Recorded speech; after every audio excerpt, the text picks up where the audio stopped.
CBS 46 News at noon starts now. Right now at noon, CBS 46 is fighting for our veterans. We went straight to a very powerful lawmaker to find out what's being done to care for our vets. A Metro Atlanta 86-year-old woman sitting on her front porch when something happens that she won't soon forget. I'm Daniel Wilkerson in Southeast Atlanta. A UGA student who went missing from this Forsyth County park turns up safe. I'm Rebecca Schramm with what he says happened that caused him to disappear. It's back to school for more kids across the state ahead. What the big change coming to one Metro Atlanta school district is. Got all those stories for you, but first we're going to begin with weather. Good afternoon. I'm Karen Greer. After a number of hot and humid days, we have rain moving in, which could mean cooler weather.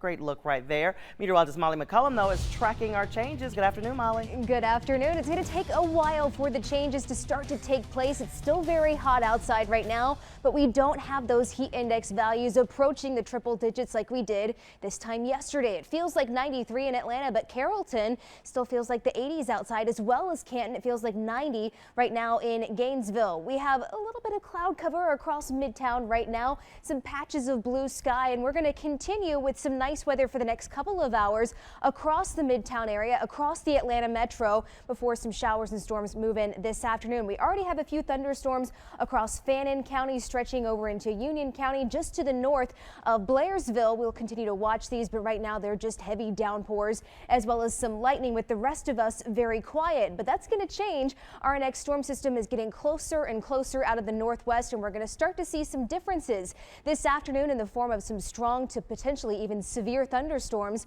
All the details in just a few minutes. Karen. All right, Molly, thanks so much. Now, right now, an elderly Atlanta woman is lucky to be alive after a car comes crashing right onto her porch. CBS 46's Daniel Wilkerson spoke with her at home on Burroughs Avenue in Southeast Atlanta.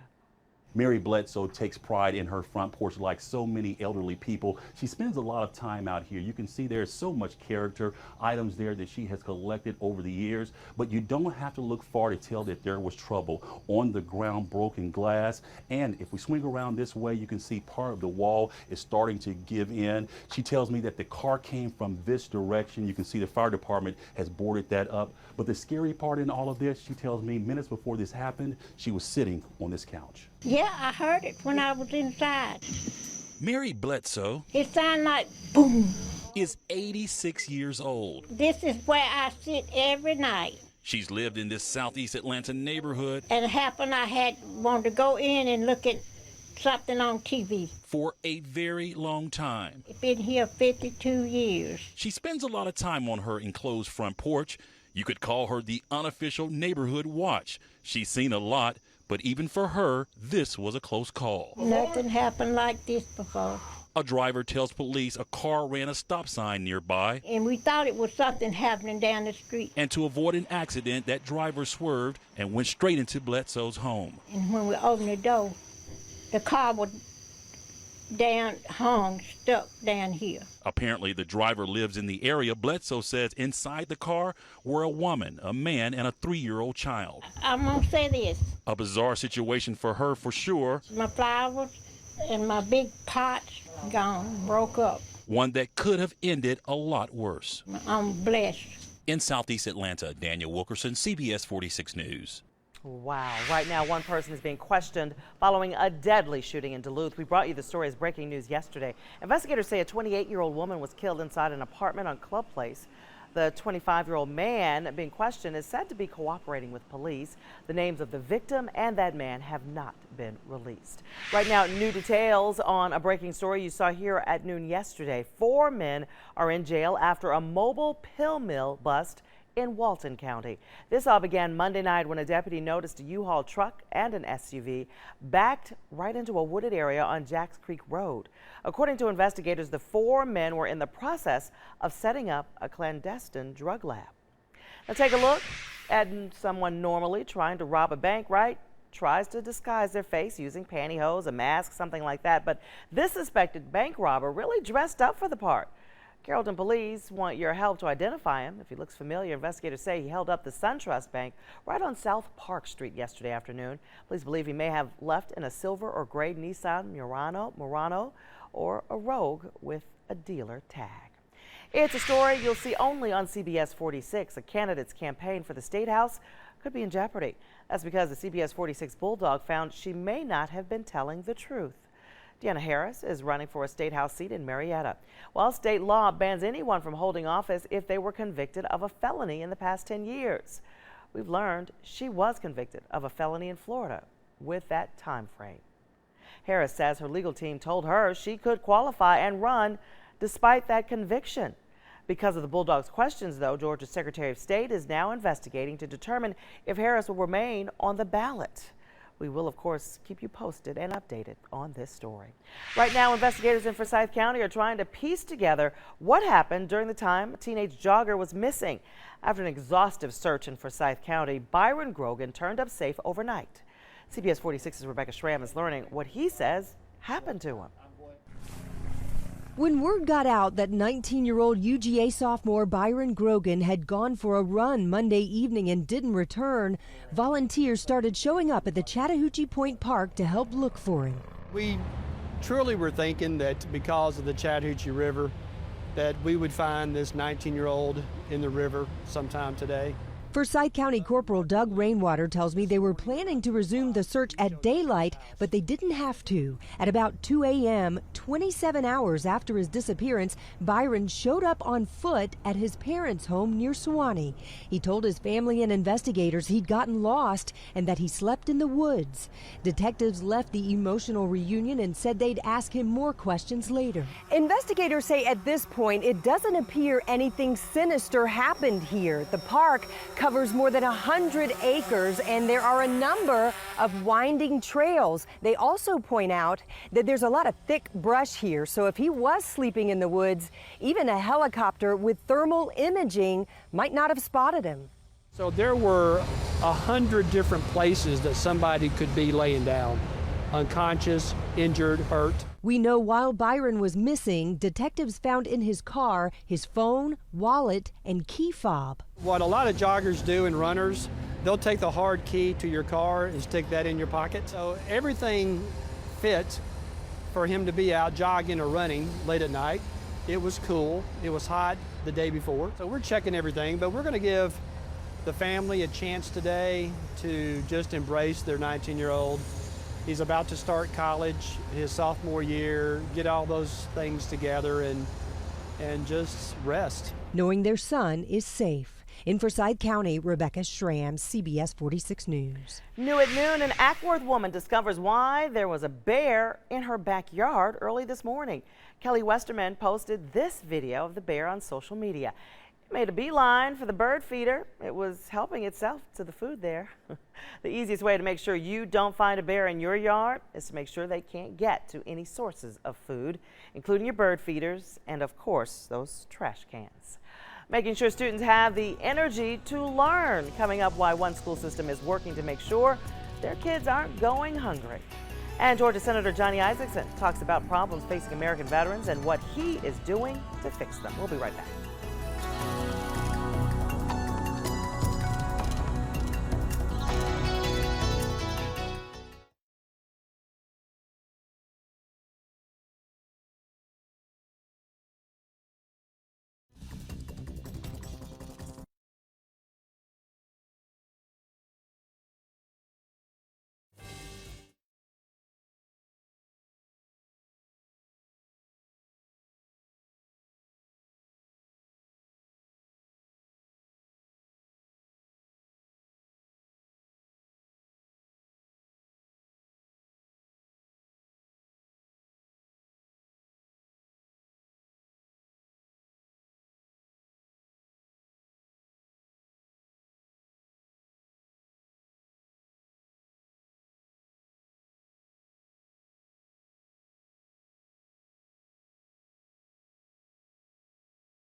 Glad you are back. CBS 46 is getting answers after the ACLU sent a warning to a Hall County-based college. An English professor applying for a job received this shocking demand: sign a loyalty oath that he's not a member of the Communist Party. The ACLU of Georgia sent the letter to the college president of Lanier Technical College, but when they told us they hadn't received a response, CBS 46 traveled to Hall County to question the president. Was brought to my attention today. We've taken care of it today. Did you have to sign one when you became president? I signed one when I became a public employee back in 1980. Did that disturb you at all? No. Not back then? No. Why not? I'm loyal to the state of Georgia and to the United States of America. Right, but in terms of communists, it's not illegal to be a communist. You're exactly right, and we support everyone's right to belong to whatever political party they choose to do so. Again, had we known it was on the form, we would have taken it off, and it's brought to my attention today. It's gone. The government cannot require employees to disclaim membership in any kind of association that violates the First Amendment's freedom of association. The professor says he signed the oath and the college offered him the job, but he decided not to take it. CBS 46 is advocating for your children. The Douglas County school system says it's streamlining some of its bus routes this year. As the children head back to school today, many of the changes included moving pickup spots to make it more centralized. As CBS 46's Adam Harding shows us, that's not the only big change coming to Douglas County schools this year. Well, a lot of kids might not be excited to be going back to the classroom, but I'm sure a number of parents are. And this year in Douglas County, the district is doing something that's sure to help a lot of families. I'm excited for school. You're excited for school? Elijah Connard and his sister can't wait to start school today. What are you looking forward to? Eating lunch and going back to sleep. But know who's really excited? Mom. Are you sad that summer has come to an end? No, not at all. Excited. You're excited. Mm-hmm. The Douglas County School District is looking to possibly make a major change, perhaps as soon as October, offering a program for free dinners. It tastes good too. We were there with the kid test eaters this summer who met with the chef to get a sneak peek at the dinner time menu. When you're looking at supper, if you have a mom who works later in the evening or doesn't get home to a certain time, then you have that student that may have eaten at 10:30 and may not eat anything else until mom gets home at 7. Cheese! The district says nearly 2 out of every 3 students qualify for a free or reduced price meal. They want to extend that past school hours for kids who play sports or do an after-school activity. Parents know the importance of a healthy meal. Oh, it's very important. It is very important. I sometimes donate for those during the summertime.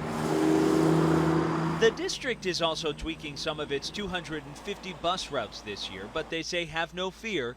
Students won't have to cross any main busy roads. Are you sad that you have to go back to school? Yes. So maybe not everyone is thrilled about today, but class is already back in session.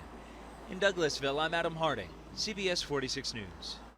Certified Atlanta's most accurate forecast for the 4th year in a row. Now, CBS 46 meteorologist Molly McCullum. Well, we'll see another chance for showers and thunderstorms this afternoon, but it won't be as isolated as what we saw yesterday. Now, areas across Midtown yesterday saw quite the thunderstorm that lasted pretty much all throughout the afternoon and evening hours. Today, it's going to be more widespread along and north of I-85, especially across the North Georgia mountains. The farther you go down to the south, the less chance you're going to see one of those thunderstorms this afternoon. These will start to pop around 3 o'clock in the afternoon and continue to become more widespread as we head into the evening hours. I think the tail end of rush hour might be affected, especially on the north side of the perimeter. But again, you can see it's along and north of I-20, I-85, and we're going to be looking for those showers and storms this afternoon. Once we get to sunset, those will start to fizzle. We'll see a dry period through the overnight hours for most of us before we start to see more showers and storms fire up for tomorrow afternoon. But the best chances tomorrow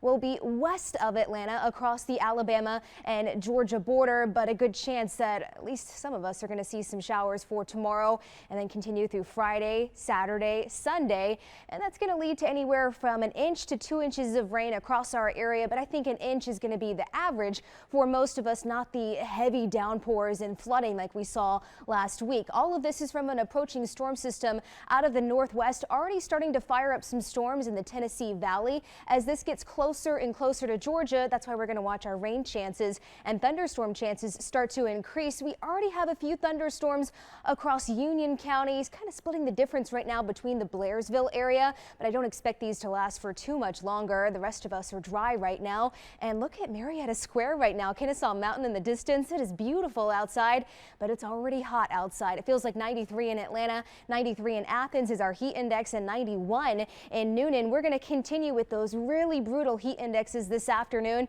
This is around 4 o'clock. 98 in Athens. It's going to feel like 95 in Atlanta, but we will start to see some minor improvements for tomorrow as the rain chances increase, the cloud cover starts to increase. It's still going to be very humid outside, but it's not going to be like the near triple digits we've seen for the past 2 days. Tomorrow, actually, our temperatures are going to be falling into the 80s as well, and that's where we're going to stay all the way through the weekend. If you're waiting for a dry day, well, you're going to have to wait all the way until next Tuesday, though the weekend is not going to be a complete washout. The best chances will be in the afternoon for a few scattered showers. Julie? Thanks so much, Molly. Here's a live look, everybody, on the south side. This is in Henry County, I-75, southbound at Hudson Bridge Road. We're a little crowded in this area for a small stretch. Not too bad, but I did want to point it out, just let you know what it would look like. Now, here's where we're really feeling it. It's here, 75 northbound at Red Top Mountain Road. An accident involving a tractor trailer. You can see northbound, a bit of a delay behind that, but the bigger delay is actually on the other side, which happens sometimes. You get a little bit of debris on both sides. You get a lot of rubbernecking. So again, the bigger delay is from I-75 southbound at Canton Road. That's where you really start tapping your brakes all the way to the side of the accident. Not completely shut down, but very, very slow moving. Now coming back out wide just for some perspective here, and then zooming back in here in Jackson County, Winder Highway, I-85 northbound at Winder Highway. That's where you start to hit a really, really big delay, and that continues to Athens Highway from an earlier accident as well. Outside of that, at this hour, not too bad across the metro. These are the delays I was talking about southbound there in Henry County, but outside of that, again, things not looking too bad at all right now. Your drive times on these corridors across the north side moving into the city, look at that, everything in green, speed limit rides. That's what we like to hear, Karen. We love hearing that. Thank you so much, Jules. 640, CBS 46 actually is fighting for advocating for our veterans. Georgia's own Senator Johnny Isakson serves as chairman of the Senate's Committee of Veteran Affairs. Well, CBS 46's Natalie Rubino sat down with the senator to talk about problems with the VA and issues facing veterans today. That's where they fought the battle, and that's Senator Johnny Isakson's office is filled with pictures and symbols honoring our nation's military. The Georgia Guard was a great organization. I learned a lot. Isakson served in the Georgia Air National Guard for 6 years. As his political career grew, so did Isakson's ability to help veterans. This is my 14th year on the Veterans Committee. In 2015, the senator from Georgia was made chair of the committee at a critical time when the VA faced nationwide scrutiny. What do you think is the biggest issue our veterans face today? Well, probably the biggest issue is the reliability of the VA itself. Right now, the average wait time for approval of VA benefits is 5 years. Isakson tells me the newly passed Veteran Appeals Improvement and Modernization Act will fix that. The Repeals Act has reduced the time that veterans are going to have to wait to get an answer from 1.5 years to 6 months, and later and more faster than that in times to come. Also passed this summer, the Mission Act. It's supposed to give vets better access to outside doctors. But Congress doesn't know how the $52 billion bill will be funded yet. Raising taxes will Well, come veterans from... are taxpayers. Right. We owe it to the veterans to not put our country in debt. We owe it to them good health care, but also a country that's sound as well, and we'll find a way to pay for it. Last month, Robert Wilkie was sworn in as the new VA secretary. Isakson says he's confident Wilkie will reform the VA and implement the 18 veteran bills that passed this session. I also asked the senator about John Watts, the veteran who lit himself on fire at the Georgia Capitol earlier this summer. The senator told me that an investigation revealed the VA did everything they were supposed to do in Watts's case. He added, though, he was saddened by the situation and says that we need to give veterans more of a voice. In the newsroom, Natalie Rubino, CBS 46 News. All right, Natalie, thanks so much. No more smoking at public housing complexes across Metro Atlanta. We've got details on the penalties violators could face. But first, here's what's coming up for you tonight. CBS 46 at 8 o'clock, you can catch Big Brother. At 9, SEAL Team, and then at 10, Criminal Minds. Then don't go to sleep before you get everything you need to know on CBS 46 News at 11 o'clock. We'll be right back. Tonight's primetime lineup is sponsored by McDonald's. Don't miss McDonald's new Buttermilk Crispy Tenders. McDonald's, I'm loving it.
Glad you are back. Smoking is now banned on public housing property. The Department of Housing and Urban Development made the new rule in hopes of creating healthier homes for children. Residents cannot smoke in indoor common areas, administrative offices, or buildings, or in any outdoor area within 25 feet of a home. The Director of Health Promotions with the American Lung Association says the smoking ban will save lives. Under the rule, if you smoke on public housing property, that is a violation of your lease. Repeated violations could get you evicted. In health news, a warning for parents as kids return to school. The U.S. Public Interest Research Group says tests on play school crayons found traces of asbestos. Retailers and manufacturers say they're investigating the data. Some say the results actually conflict with previous testing. Right now, we're going to take a look outside at the fabulous SunTrust Park. Your Atlanta Braves facing the Washington Nationals for another day. Tonight at 7, but we hear the rain could be moving into the area. Meteorologist Molly McCullum is checking that forecast for you, and she'll be right back after this.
Clear it up really quickly. The Braves are in Washington playing there, so what is the weather here, though? We are going to see some showers and thunderstorms this evening, basically along and north of 85 and 20. So if you live south of Atlanta, it's less likely you're going to see some of those thunderstorms this afternoon.